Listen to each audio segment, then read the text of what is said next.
किती विचार करशील? डोक्याला थोडा आराम दे. थांब आणि आज फक्त माझं ऐक. तुझं हे सतत विचार करणं मला स्पष्ट दिसतंय. झोपताना हजारो प्रश्न डोक्यात सुरू असतात.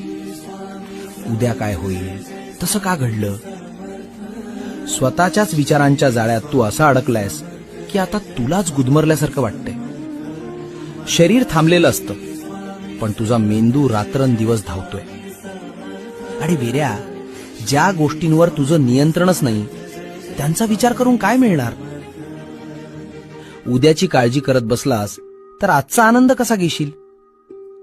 भविष्याची चिंता आणि भूतकाळाचा त्रास, हे सगळं आता इथेच माझ्या झोळीत टाकून दे.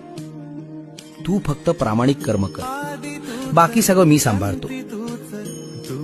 आता एक दीर्घ श्वास घे आणि सगळी चिंता सोड.